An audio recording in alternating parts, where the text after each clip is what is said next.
Muy bien.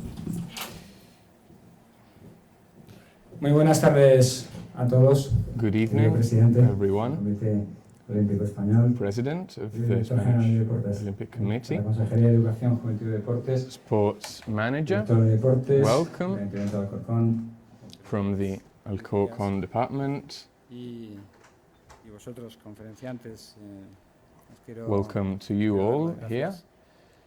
Directora de Comunicación I'd like to thank you for coming. I'd like to thank the communications manager from Coca-Cola for being here. responsable de la unidad de psicología I'd like to del Centro de Alto Rendimiento, thank Consejo Superior de Deportes, the Cristian, manager of the CSD, the Applied Psychology Center, todos ustedes también que nos and acompañan aquí. I'd like to thank you all again for being here. Juegos Olímpicos, sin duda Olympic Games. el mayor acontecimiento deportivo que ofrece el mundo.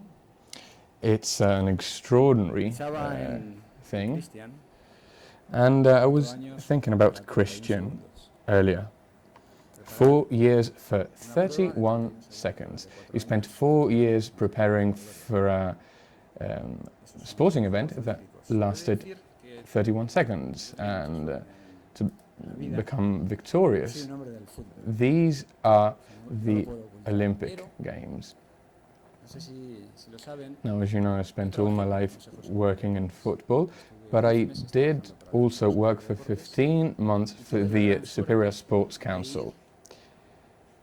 a los Juegos Olímpicos de And I was very lucky because I attended the Sydney Olympic Games. Y he de decir Obviously, I didn't compete in them. que yo participé como jugador 2 veces. And I also competed as a player for 2 times in a World Championship. Pero los Juegos Olímpicos dejaron una huella en mí. But I have to say that the Olympic Games have left a trace in me. I was there for 8 days. I was surrounded by athletes. La fuerza del movimiento olímpico de los Juegos. And I felt how great these games are. ¿Qué significaba para un deportista? During those 8 days, I realized what it meant for an athlete to be there. Y So antes de today's pasar session is going to be very interesting. ronda, And before we proceed to the round table, dar la palabra, it is an honor to me to give the floor to the president muchísimo. of the Spanish Olympic Committee. Thank you very much for being here. President, I'd like to tell you an anecdote. Now, we've known each other for quite a few years. Recuerdo que And todos when I los was viernes working for the council, I remember that every Friday after work, we would play table football together. y jugaba bien. And I have to say, he was quite a good player. Eras el director, no el presidente At the de time, la Federación de Judo. you were the president of the Spanish Judo Siempre he Federation. coincidido con él, un verdadero placer. As always, it is a pleasure to have you here, sir. Now he works as a manager. That's his career now. Comité Olímpico Español, He's been working for the Spanish Olympic Committee since 2005, ayudar a los demás, esa vocación and de los deportistas. he's always helped others, other athletes. Así que nos da mucho gusto, es un honor para nosotros. Now, that kind of kindness is a necessary quality for just any que estés hoy aquí. manager. So again, welcome. Thank you for being here. Please, you have the floor. Hola, buenas tardes, Emilio. Good evening, Pablo, Emilio, Pablo, todos por muy bien. friends. Quiero saludar a Emilio, a todo el mundo. Thank you very much. Me dice Emilio que venga aquí, yo vengo aquí, luego le he preguntado qué quieres que diga. Emilio asked me Emilio, here por siempre. every year, and then I generally ask him after I receive his invitation, what do you want me to say? It's always an honor for me to be here, beside so many important people. I'm sure the roundtable will be exceptional because each and every one of you are specialists in your respective fields. It's a great honor to be here at the Real Madrid School. Now, I've been a fan of Real Madrid since I was a child because my last name is Blanco, like Real Madrid fans. So I have no merit, of course, in being a Real Madrid fan, but Emilio does because his last name is different. Anyway, it's an honor to be here. As Emilio said, we met playing football. I played football as a kid, but then I quit. And then after that, I had some problems at school, and I opted for different sports. It is true. I remember I was playing table football with Emilio, and I was on his side. And at one point, I messed up a play during the game, and Emilio came close to me very politely, and he said, "Could I tell you something, sir?" "Yes, of course." "Well, when I pass you the ball, why do you go left instead of going right?" And I said, "Oh, Emilio, you just destroyed me. I thought I was a good player, and it turned out I wasn't." But since then, ever since then, we've had a great relationship. And Emilio is one of the finest players the world has ever seen, and he's just great, and it's an honor for me to be a friend of his. Now, as president of the Olympic Committee, I have to say that what happened in Rio has made me greatly happy. There is an Olympic champion here, and along with his partner, teammate, he achieved something great. And the people we have here are very, very knowledgeable in sports, especially the sports director who's here with us. I worked with him for several years in the Spanish Judo Federation, and he's a great professional. Pablo del Rio has also helped Spanish sports greatly. And there's also a great journalist here today, Frédéric Hermel, from whom I'm sure you can learn a lot. And what we have to do, I believe, in the world of sports nowadays is make it big again. The last 4 years have been quite tough in Spain, especially in the world of sports.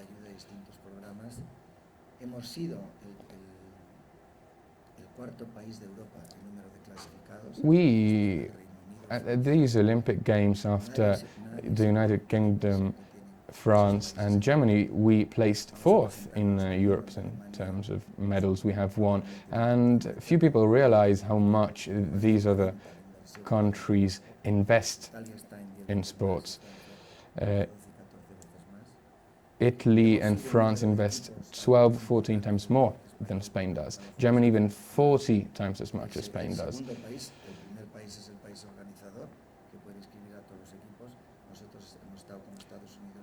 Now, we were the second country alongside the United States and Australia in terms of sports disciplines in which we competed, behind Brazil, which had a great advantage because it was the host country. So I believe that this shows that sports in Spain are becoming greater and greater day after day. And it shows that here in Spain we have a great, great way of living the world of sports.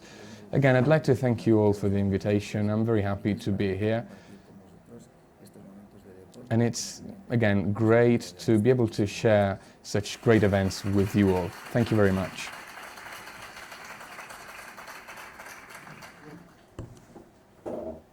Gracias, Alejandro. Thank you, Alejandro. Damos paso al inicio de la mesa redonda. Let us now begin with our round table. As always, Alejandro has brilliantly introduced our speakers, but I'd like to ask Leticia now to come forth. Now, she's the communication manager for Coca-Cola. She's been working in the world of communications for 15 years. She has worked for several different companies. She was a journalist for a number of years. She worked for Telecinco, and she's been a very successful professional. She's the recipient of the Antena de Plata award. She also has a master's in journalism. But why is she here? Why are you here, Leticia? Well, within this round table, we wanted to address one issue in particular. We wanted to talk about the Olympic Games from different standpoints.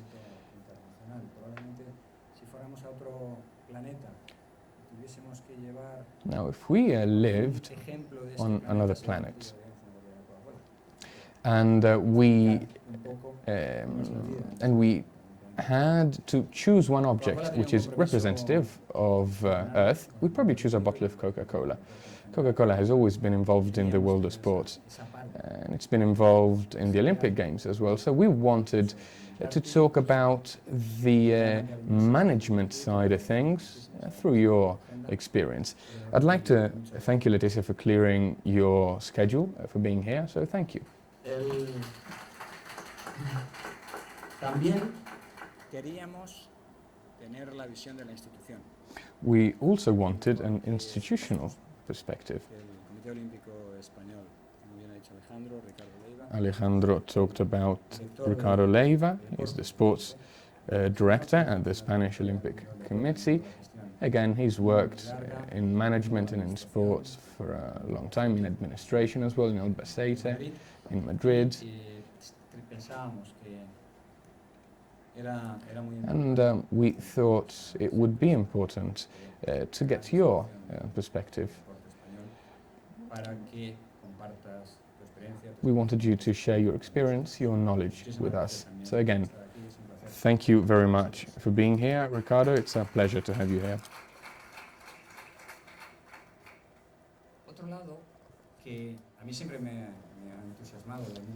Another side of sports that always fascinated me is the role that our mind plays. Now, when I was signed by Real Madrid, I was 20 years old, and all of a sudden I was playing in a large stadium in front of 80,000 people.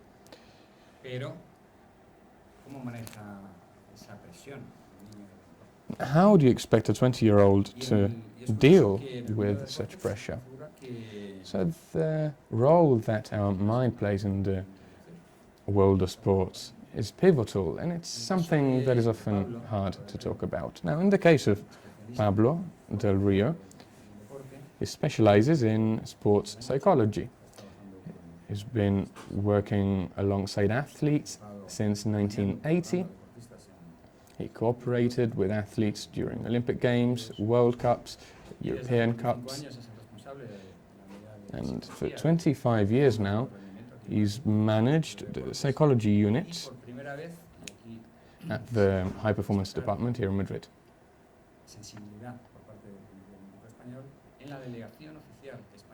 In this case, we have to say that the Spanish Olympic Committee proved rather sensible in choosing Pablo as lead psychologist for the Olympic squad that went to Rio. And during these games, Pablo worked with several athletes, and two of them won gold medals, two of them won silver medals, and one of them won a bronze medal. So we thought that his vision, his experience would be interesting to analyze. And Alejandro mentioned Cristian earlier. What did he think about in the run-up to his race? How many times did Cristian think about the race, envision the race? Again, 31 seconds in which he had, alongside his teammate Saul, had to be perfect. So I'd like to thank Cristian for being here as well, and that's what he'll be talking about today. Thank you. Bueno, yo ahora tengo envidia de que la persona que voy a presentar, oro olímpico. Now, the person I'm about to introduce has won a gold medal. You started playing your sports when you were 12. When you were 16, you started, you joined the junior team, and then you became a professional in your sector. And you have achieved glory on the 18th of August, if I'm not mistaken. And it was very exciting for all of us. And to us, it is an honor to have you here. So, gold medalist here at the Real Madrid School, simply great. So thank you for sharing your experience with us. Y para moderar, porque claro, si necesito And as a moderator, which is a figure we always need, we'll have a moderator who will match up to the people we have here today. Now, Frédéric Hermel is French.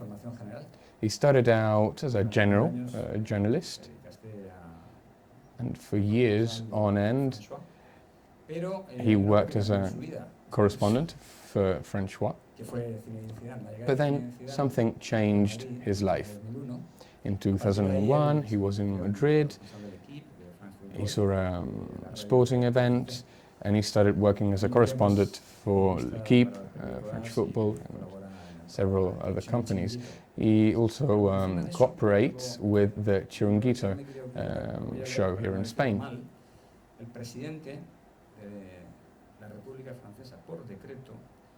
Now, the president of the French Republic named Frédéric Hermel Knight in France.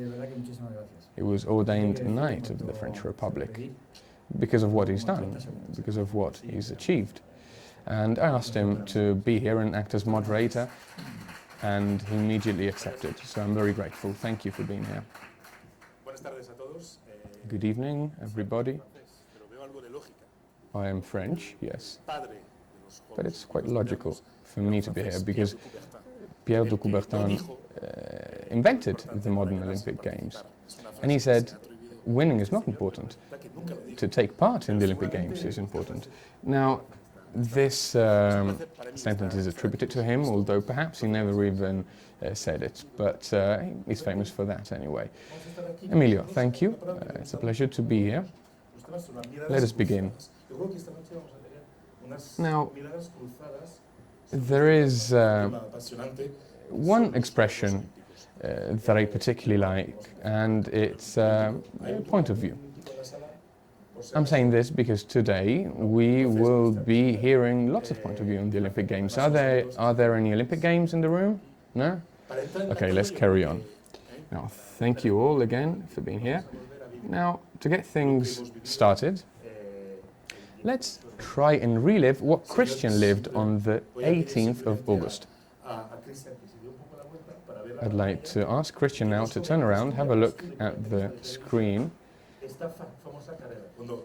and tell us how you would, what you would say about this race if you were a journalist. Well, in that moment I saw ahead of me the opportunity of a lifetime, and it wasn't by chance.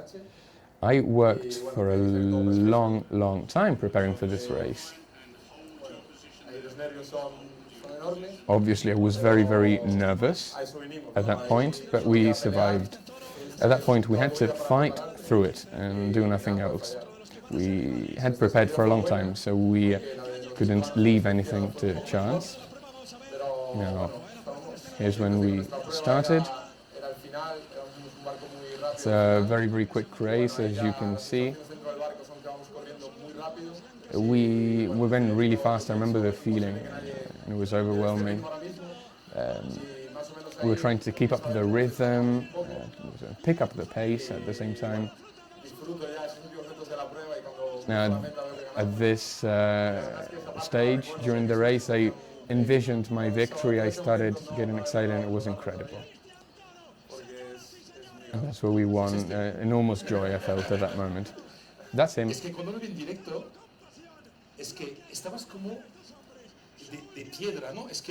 When we saw it live, we were petrified.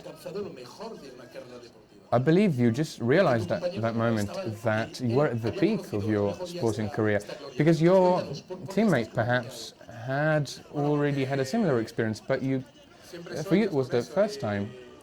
Well, yes, obviously I always dreamed about it, and when you achieve it, this is what it is. You're a gold medalist, and lots of feelings at that point. I didn't know whether to laugh, to cry, whether to be sad, to be happy, lots of feelings. People say when you die, you see your whole life. So you get flashes of your childhood, your life. What did you see when you won? Well, to be honest, I don't remember that moment very, very well because I was very excited. But I do remember voices. I remember the voices of my parents, of my friends, of my family, telling me never to give up. And that's what I heard at that moment, their voices. It's definitely worth all the sacrifices I've made. At what moment did you realize you had won? Did you realize that when you saw yourself on a screen, when you heard your name being called out? Well, in these races, every minute, every second counts. And you know what you're capable of. And we knew that if we had given our all, we would have won. So we went faster in the first half of the race. In the second half, we literally went at full speed. We were very focused, very concentrated, and started feeling lots of good feelings. And there were 40 meters to go. I didn't know that we were ahead of everyone else, but I knew we were going to be in the top 3. And I saw that my opponents were close to me, but I wasn't sure how close they were. And then after I realized that all the other opponents were behind us, it was then that I realized we had won.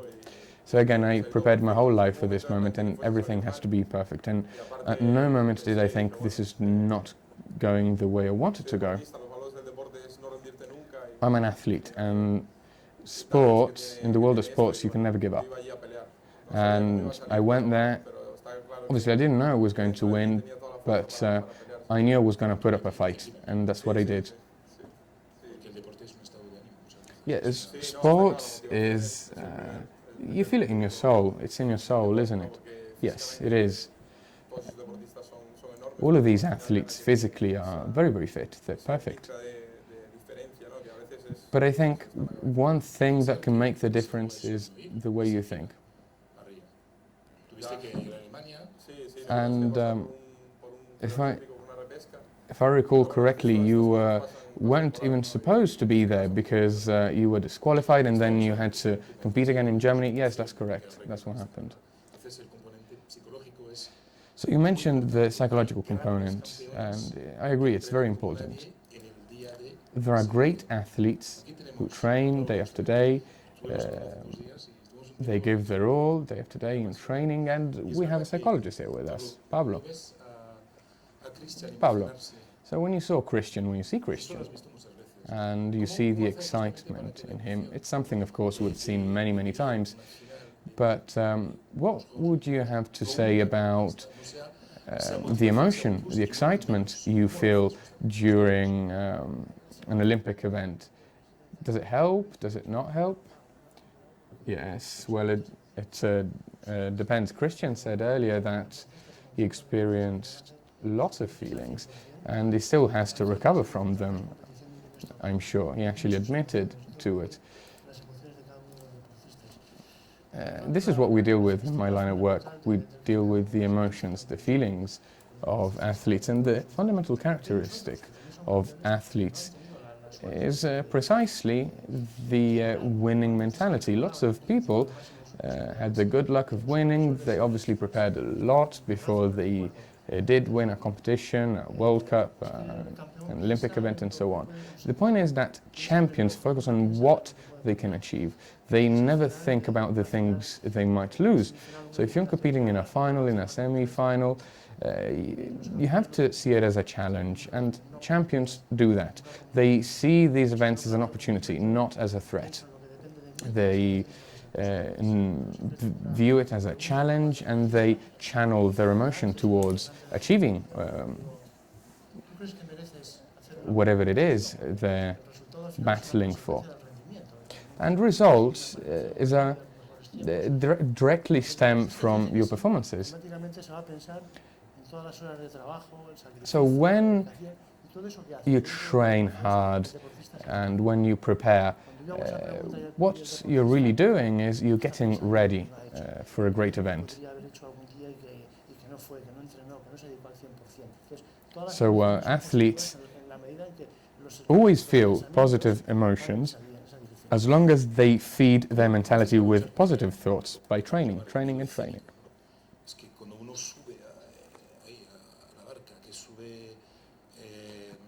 When you're about to start one of these races, when you know that you're about to compete in a 31-second race, I'm sure that you'll be afraid. How do you block out that fear? Well, I don't think you can entirely block it out. All champions are afraid. Fear is a normal emotion. It can be either negative or positive. It depends on how we deal with it, really. Now, these events are to be approached with a positive attitude. So where does fear come in at this point?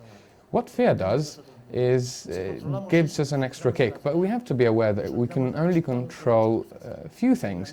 If we know that some things are out of control, that there's nothing we can do about them, that's better. Now, I was with an athlete the day before he competed in a final in a very important event, and he said, I'm not worried, I'm not nervous, I know what I have to do. I have to focus on the things I can achieve, that I have control over. And I know that if I do this, I'll be able to give 100%, to give my all. And I agree with this attitude. He wasn't scared, he was simply going to do what he had trained hard for. Now, often athletes think about the trophies they might lose if they don't perform up to standard, but that's not the way to go. Positive thinking. You were coached Diego Le Playa's girls. They had to compete again against the Brazilian athletes. Now, when they competed, 12,000 people were booing the Spanish athletes. How did you help them deal with that, with all the booing, the insults of the Brazilian audience? Well, that event was very important because it was going to determine the entire outcome of their performance at the Olympic Games. As you said, 10,000, 12,000 people booing them, insulting them, and I was with them just before they entered the pitch. And I told them, don't think about that. When they insult you, when they boo you, they do that because they are scared that you're going to make them suffer. So go out there, smile, don't show any fear, because this is an opportunity and you have to seize it. You can't pass it up, and it went well.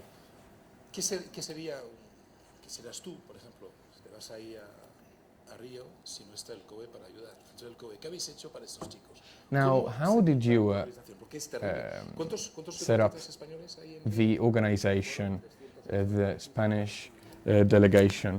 What kind of work did went into the preparation? Well, 318 Spanish athletes went there, and it was tricky, yes.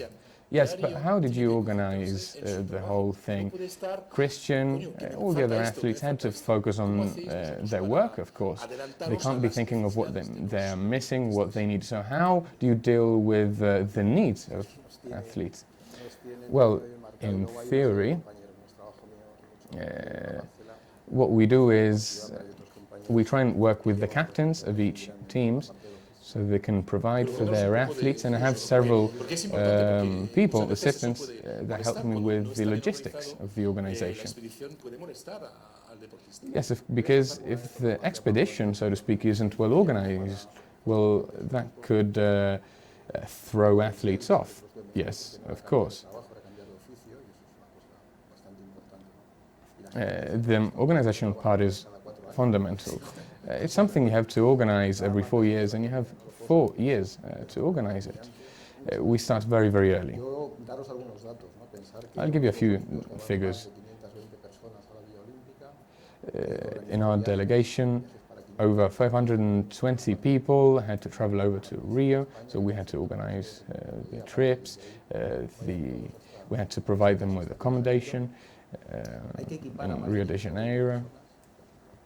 And I'm not only talking about athletes, I'm talking about professionals of all sectors. We also have to be in charge of all of the equipment, so, and everything has to be perfect. So we have to, you know, take horses. We had to take 11 horses to Rio. We had to buy kayaks. We had to buy bicycles, 40 bicycles. T-shirts, jerseys, but they have to be in the perfect size. And then once we're there, everything has to be perfectly organized. There have to be medics, doctors, there have to be offices which are fully equipped.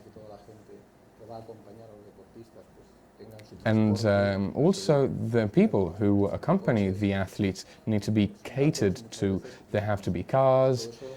All of these details are often unknown to the public opinion, but the Spanish delegation had to deal with all of this. So again, our work starts very, very early, because we have to be sure that the athletes have incurred no problems whatsoever.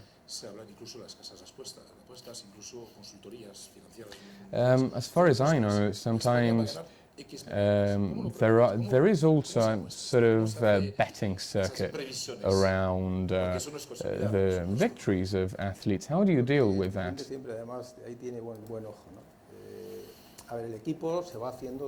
Well, obviously betting, as always, needs to be responsible. All of our athletes prepare for at least 4 years for the Olympic Games, but only those who qualify get there, and qualifying isn't always easy. Cristian gave you a very good example.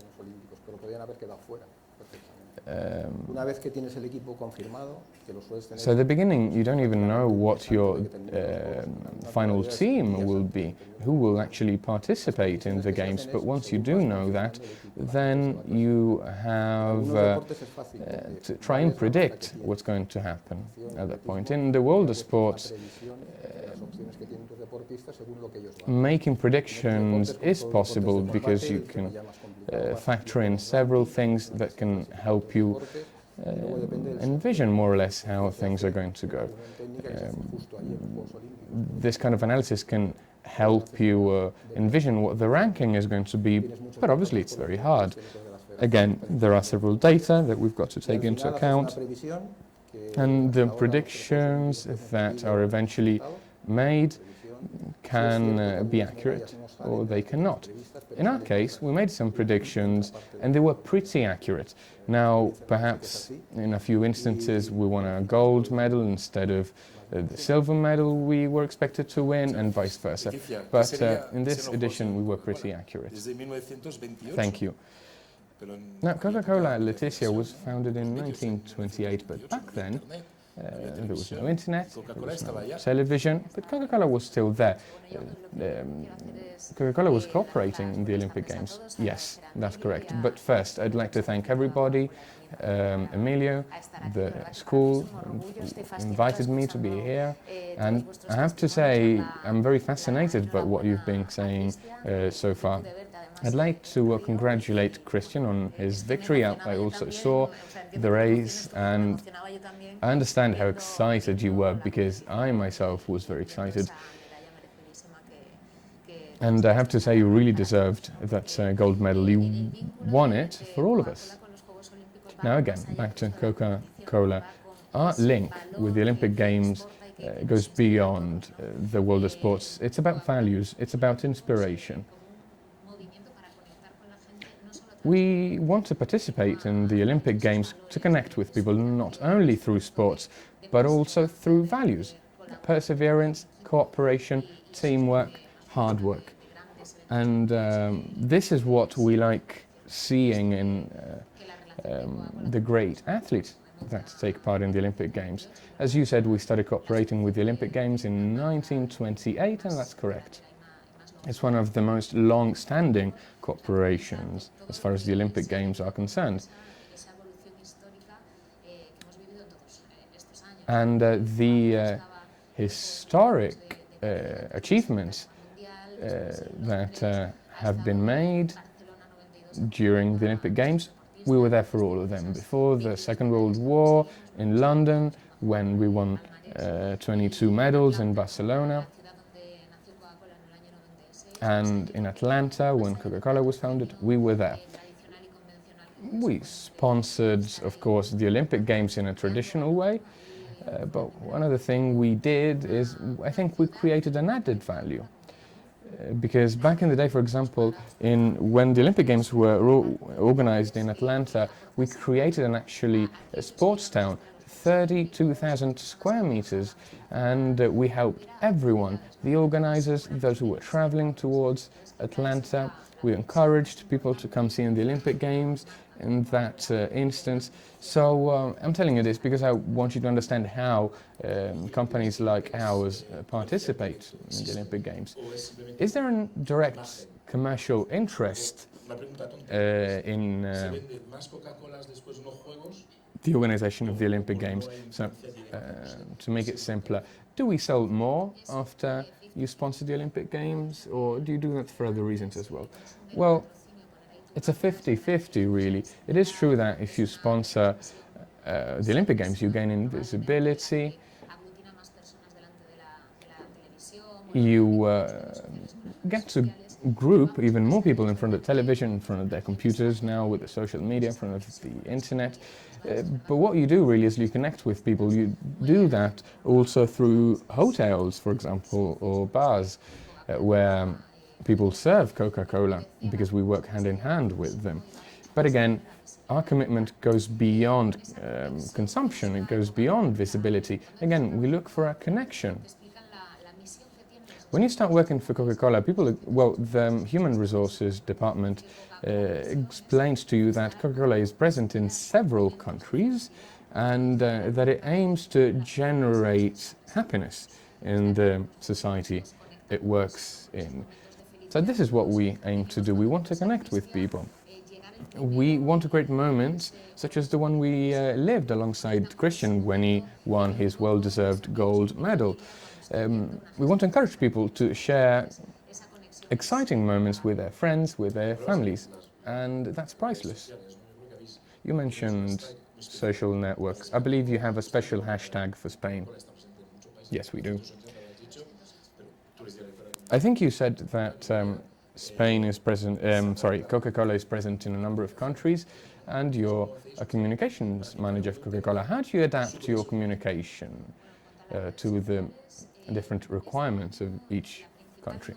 Well, as far as social networks are concerned, this year there was something new. We introduced something new.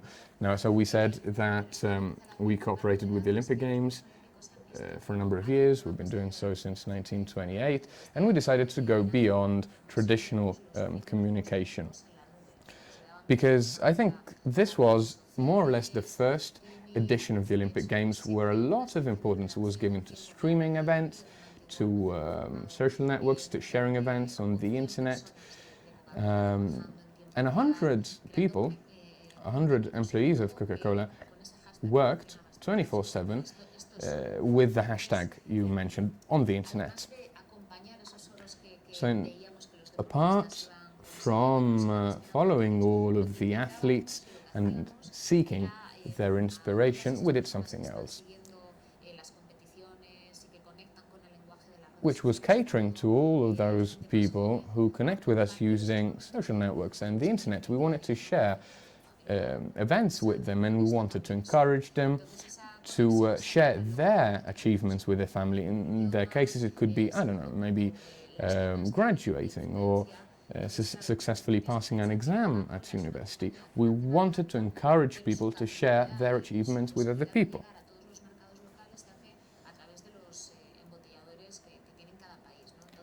And to answer your second question, how do we adapt communication?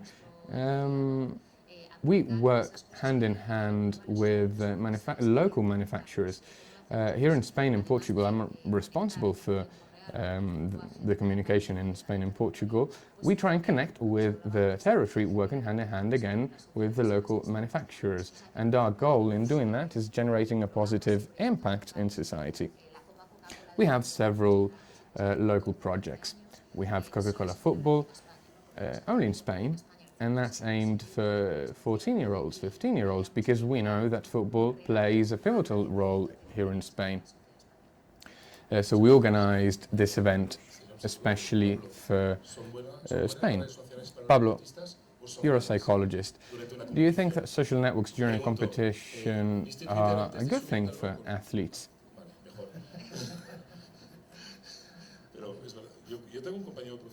Now, I have a colleague, I'm not going to name him, that actually impressed me when he opened his Twitter account, because he would use it to talk about just anything. Now, is this good for athletes? Are there any restrictions for boys and girls? Well, yeah, restrictions are encouraged. You use social networks to share your experiences.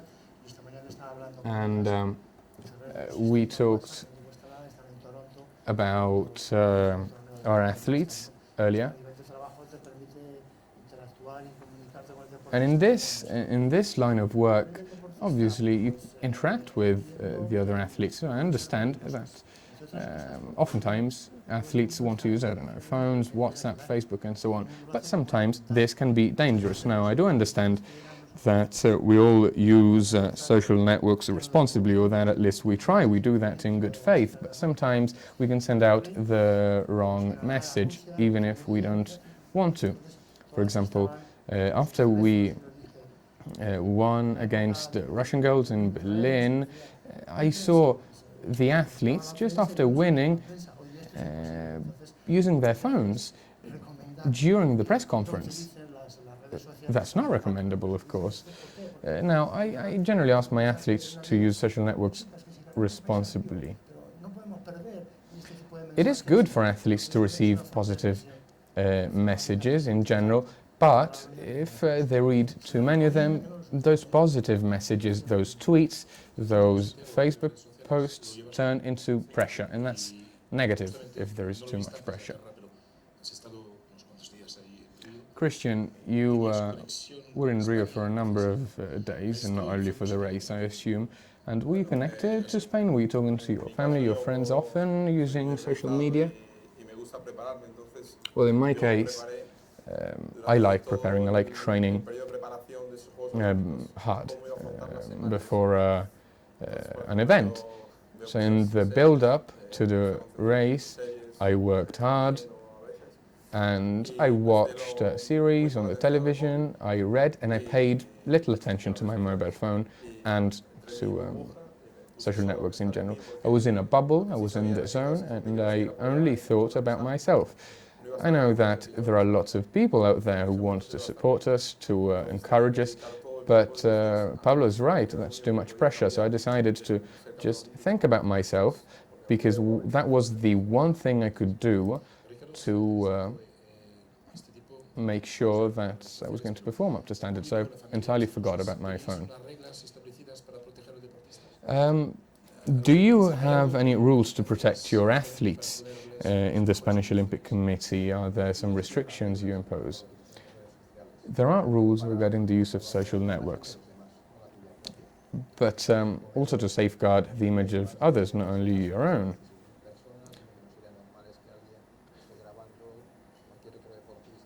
Now, very often people film our athletes as they train and they put it up on the web. Sometimes that can be harmful, so we ask audiences not to do that. That's one of the restrictions we impose.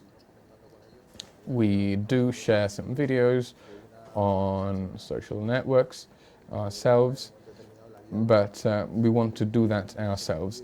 And there's another restriction we like to impose. We do not want people to invade, to break the privacy of our athletes. When our athletes are in the cafeteria having lunch, they need to be allowed to think about themselves and to concentrate. So that's another restriction. Now, we also like to be close to our athletes. We like to be there. It's something I worked alongside Pablo in doing, in achieving, and we like the parents of our athletes to be there as well, because that helps, and it's great support for our athletes.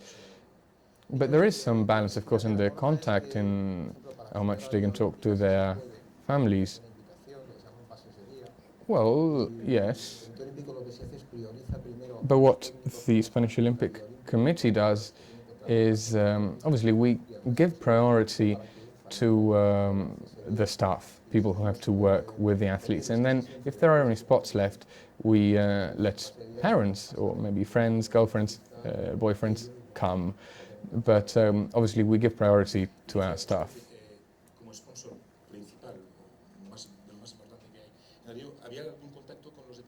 Now, Leticia, you were the main sponsor. Did you get in touch with the athletes? Do you have access to athletes during the Olympic Games? No, not really. The only interaction you can have with them is the same interaction a viewer can have. So you see them sometimes when they're training, you can see teams, you can see the competition, you can see various events, but you can't approach individual athletes. I believe that the contribution of Coca-Cola, if I have to be honest, has been great. Food is free generally for athletes, and drinks are as well. And Coca-Cola, the contribution of Coca-Cola was quite useful. They cooperated with us. They understood how important the privacy of our athletes was. Yes, we did, and also we discouraged athletes from drinking alcohol and so on. Another question for Pablo and Ricardo. Were there any strange calls, for example, in the middle of the night from athletes who were crying? Maybe they were discouraged, they were nervous. We know it happens. We know that people get cranky before such an important event. Did anything curious happen? Well, I have to say that in spite of all that has been said, I have to say that accommodation was great for us. I'm talking about where we were living. In terms of design, the quality of the infrastructure was great. It was all very good, so I can't complain about that. Obviously, there were some little problems, but things that were fixed on the way. So there were no complaints in that regard. And I'd like to add, it actually helped us make the most of our stay there. So it was a special month, wasn't it? Oh yes, definitely was. How about you, Pablo? Did anybody call you about any particular concerns they had? No, everything went down just fine and smooth. Obviously, we try and help athletes to perform up to their standards. And we do know that they have to prepare adequately, also psychologically, for whatever competition they're about to take part in. Everything was planned down to every detail, however, so our athletes approached it in a positive manner. But generally, Spain, I would say at least, Spain lacks preparation when it comes to the organization of Olympic Games. Let's, for example, talk about Barcelona, the Olympic Games of Barcelona, and what happened afterwards. Ricardo, would you say that Spain works well in this regard? Perhaps we do now after Barcelona, yes? Well, a fundamental thing is planning and planners. And it is true that after Barcelona, the world of sports, the culture of sports completely changed. in Spain, not only as far as the Olympic Games are concerned. Yo creo que mucha gente desconoce que ADO, que es un grupo de empresas privadas, Now, there is a group of private companies called ADO, Coca-Cola, as part of this group. This group gives out scholarships of up to 60,000 euros a year. And athletes who get these scholarships can work on, obviously, on their performances all year round, and this has completely changed sports in our country. Obviously, there have been cuts, but I have to say that companies have worked hard. They have gone to great lengths to ensure that our athletes are prepared up to standard, and this has been happening ever since Barcelona. We generally win 17, 20 medals. Before Barcelona, we'd win 3, 4, 5 medals for each Olympic edition. So this has completely changed sports. Also in terms of training technicians and coaches and managers. So the culture of sports has greatly benefited from the organization of the Barcelona Olympic Games. This kind of money has made a great difference. And do you think that Spanish people have changed psychologically? Well, to pick up where Ricardo left off, these scholarships, for example, given out by Telefónica, are fundamental. They are a fundamental thing. Now we have Olympic champions who are, for example, 21 years old. So these scholarships help athletes prioritize correctly. I think that athletes need to be supported, need to feel supported by whoever, companies, parents, trainers, institutions and so on. If they feel supported, their performance are going to improve. And this is why I completely back up this new program we have. This is something you do with Coca-Cola as well, isn't that correct? Yes, as Ricardo was saying, we don't only sponsor athletes, we don't only support them economically, we also grant them access to facilities, and they wouldn't have access to these facilities otherwise, especially if the athletes are young. And the fact that they can train in the best facilities, the fact that we're there with them, helps a lot.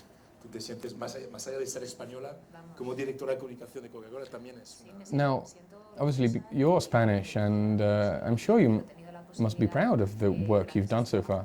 Of course we are, and of course I am. We went to Rio with Coca-Cola. We worked on site with other Coca-Cola employees, managers, and I was very, it was great. I felt, I took great pride in Cristian's achievement.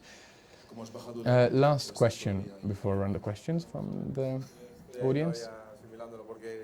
How do you feel now, Cristian? I'm still recovering, I have to say, because everything happened very quickly.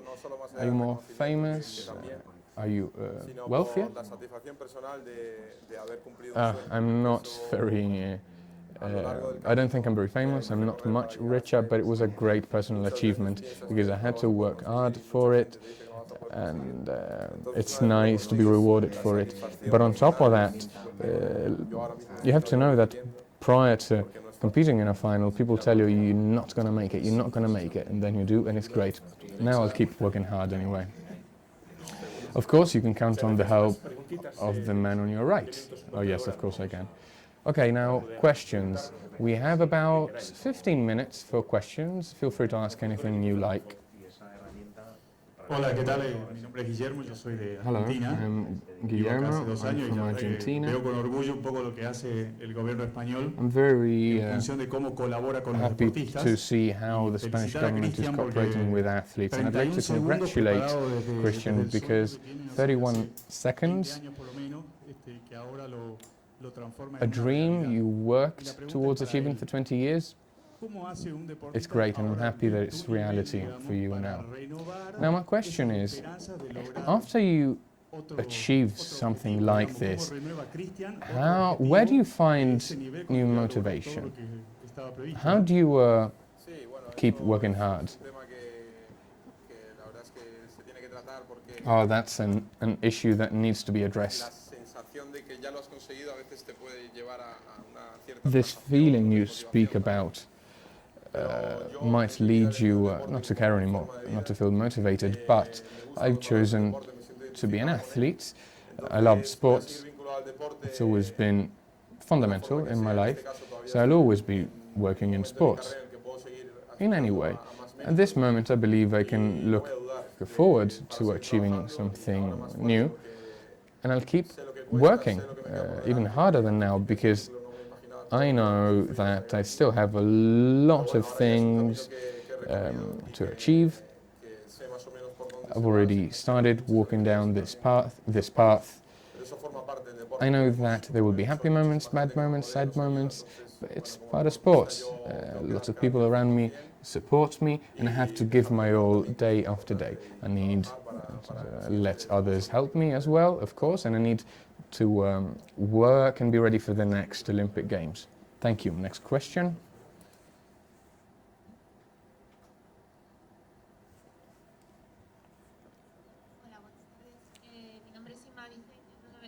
Hello, I'm Emma Vicen.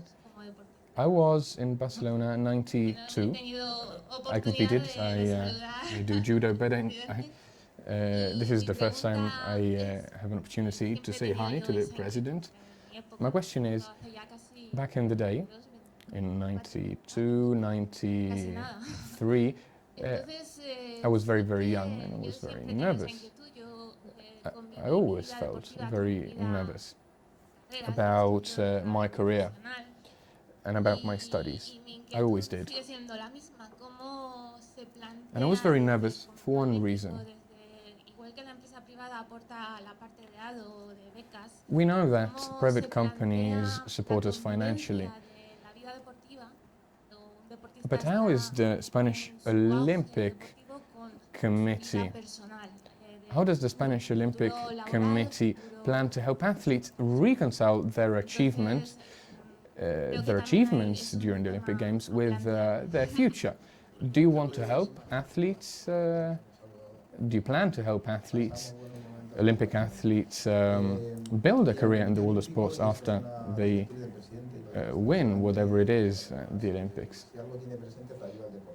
Well, thank you for touching upon that. One thing we always need to bear in mind is that athletes need to be helped, and we actually have a program with 1,900 subscribers. We do help these athletes build a career in sports, and we do so in two ways. One, we provide them with information, whether they want to study, whether they, I don't know, perhaps they want to work in a particular institution. We help them out. We also help them, for example, design their CVs and so on. Secondly, we have a support program which helps athletes deal with legal issues, psychological issues, and so on. And we also give out scholarships. We mentioned it earlier this morning. I was in a class giving a talk, and we do give out some scholarships to work in our offices as well. We have sponsorships and partnerships with important institutions and other companies, so we're also able to place our athletes. Again, we cooperate with a number of companies, and this is definitely helpful. And we also count on an educational network. It's basically a financial fund we use to pay for the studies of our employees. Again, I'm talking about over 2,000 athletes who receive scholarships every year. Again, we have partnerships with institutions from all over Spain.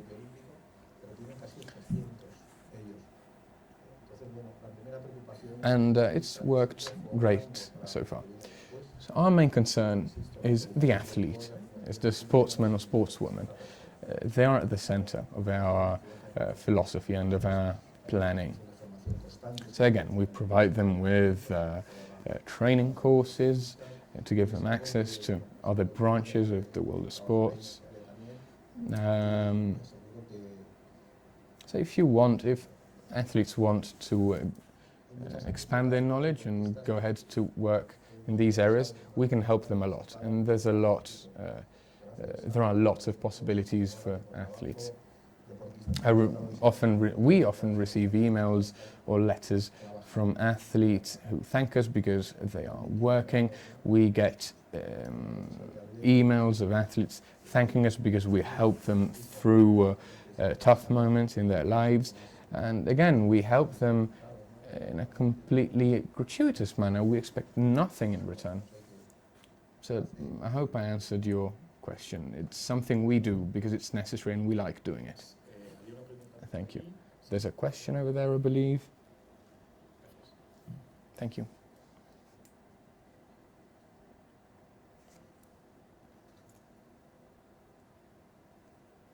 Hola. Hola, buenas tardes. Soy Hermel, vengo de Colombia. Good evening. I'm German. I'm from Colombia. I've been here a week. A question to any of you. There are lots of talents in Colombia. What do you think about that? How do you think we could help our athletes go ahead and become champions? And how do you identify these talents? And once you do, how do you basically train these young athletes to become professional athletes and go ahead to win perhaps a gold medal? Well, in my experience, what is key here is the Spanish Olympic Committee. Now, the committee starts supporting us from a young age. They did this with me. I was trained, obviously, in terms of, I was trained athletically, but also as a person. I received very good guidance from them. Athletes are people, as we said earlier, and training isn't everything. We need to be educated, we need to study, we need to respect others, we need to learn how to live alongside others. This is how you train a future Olympic athlete. Again, in my experience, the Spanish Olympic Committee helped me very, very much, and they started doing so when I was very, very young. I'd like to expand on that. To answer your question, psychological training, education is fundamental because it helps athletes plan their activities and to prioritize. Now, priorities are always different. For example, an Olympic year from a non-Olympic year.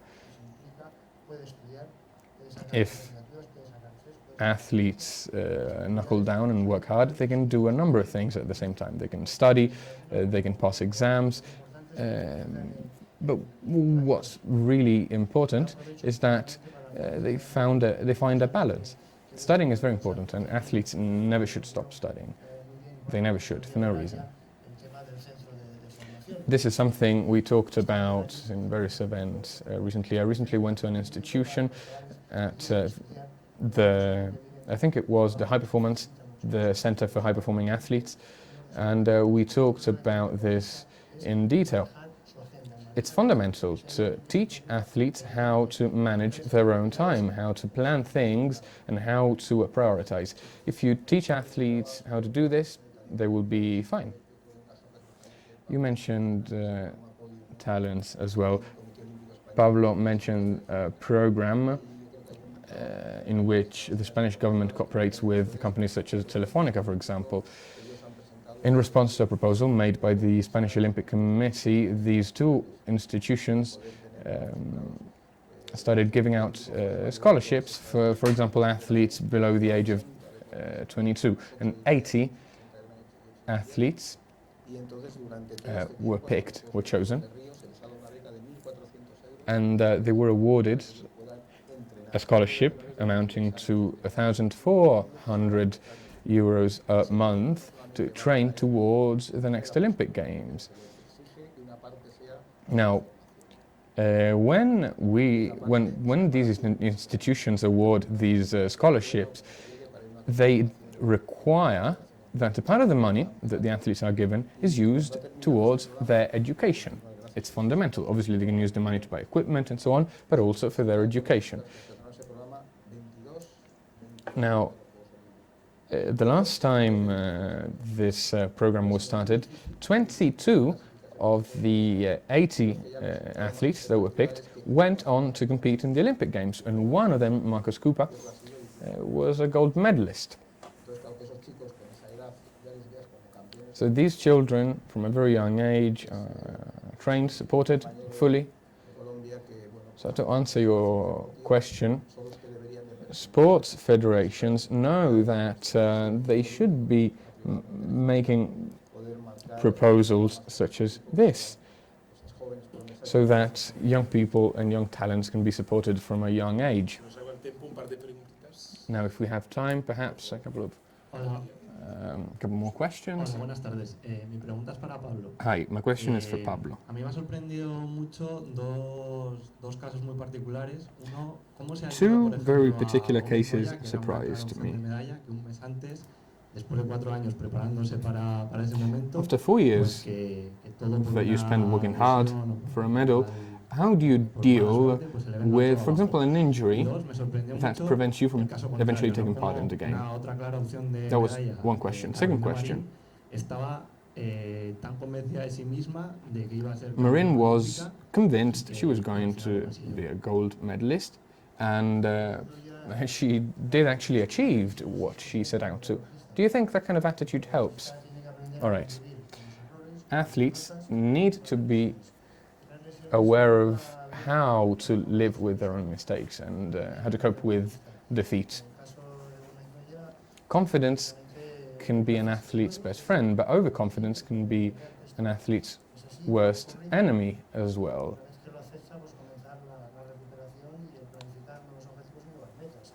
If an injury prevents an athlete from taking part in an event he or she has been looking up to, they have to deal with it. They need to understand that it can happen and that they will get another chance. Our work in a similar context would consist in giving constant support. Now, in the case of Carolina is a great athlete. She was prepared both technically, physically and mentally to face a very tough competition, a competition where the level of all athletes is very high. But we have to say that her road to the final was quite easy. She didn't have to struggle against any particularly tough opponents, so that's why she was very, very confident. Next question. Hi, a question for Ricardo.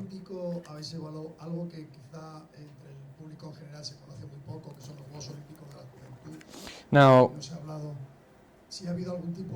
I know that you also organized the Youth Olympic Games. It's something we don't often talk about. I wanted to ask you, what can you tell us about these Youth Olympic Games with regards to Rio? Now, to answer your question, there is a difference between the regular Olympic Games and the Youth Olympic Games because less sports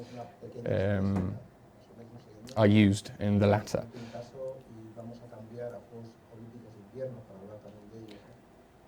One thing we might decide to do in the future is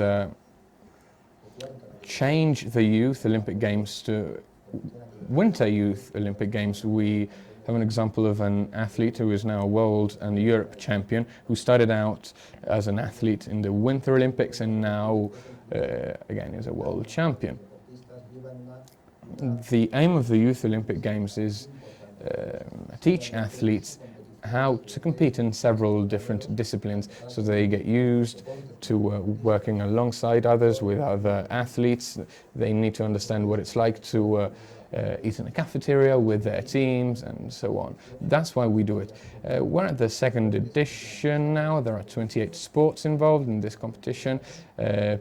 People of under 23 years of age can compete in them, and as a result, these athletes, when they go on to compete in the Olympics, they know what it's all about. Thank you very much. Emilio, if you'd like to conclude the session, this moment we shared together.